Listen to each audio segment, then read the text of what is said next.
نشوف مثلا في المغرب اللي هل الاتحاد خطط ان لاعبين يحترفون؟ لا، لعبوا وبرزوا وراحوا في اوروبا. مو بكلهم. لحظه خلنا نكمل فكرتي يا جماعه، ما لا تقاطع، انا ما كملت فكرتي.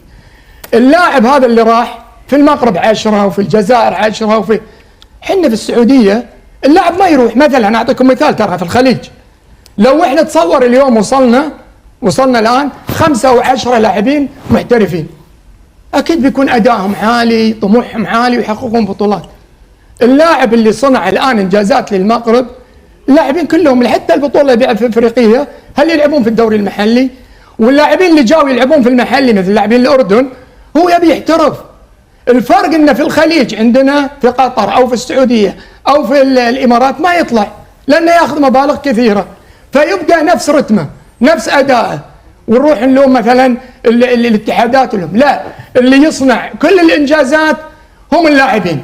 انجازات المغرب الان هذا الفريق اللي لعب اليوم كلهم محترفين في الدوري السعودي وفي الدوري.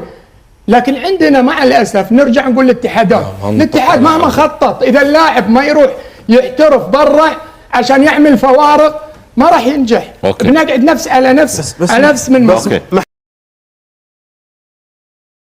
ركز المحلل على أن المنتخب السعودي يشارك بمزيج من الأساسيين والاحتياط، بينما المغرب يشارك بالرديف الثالث، وحاول استنتاج أن جودة اللاعب السعودي الأساسي لازم تتفوق على رديف المغرب.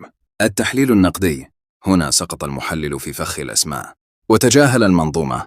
منطقياً إذا فاز رديف المغرب على مزيج سعودي يضم أسماء أساسية، فهذا دليل على قوة القاعدة وجودة التكوين في شمال إفريقيا، وليس مبرراً للخسارة.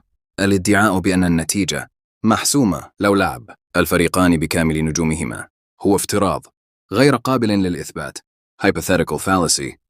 يتجاهل تفوق الكرة المغربية حالياً على الصعيد العالمي رابع العالم بالتشكيك في الإقناع الفني. الادعاء حاول الدبيخي التقليل من أحقية فوز المغرب في بعض المباريات مثل مباراة سوريا، مدعياً أن الأداء لم يكن مقنعاً رغم الإحصائيات. 3. شمال إفريقيا كبعبع فني The Strategic View. المحلل السعودي حاول إيصال رسالة مفادها أن منتخبات شمال إفريقيا، تونس، المغرب، الجزائر تعتمد على الاندفاع البدني أو اللاعب الجاهز في أوروبا، لكن الواقع في هذه النسخة من كأس العرب أثبت أن حتى اللاعب المحلي أو الرديف في تلك الدول يمتلك ثقافة تكتيكية نضجت كثيراً بفضل المدرب الوطني مثل طارق السكتيوي.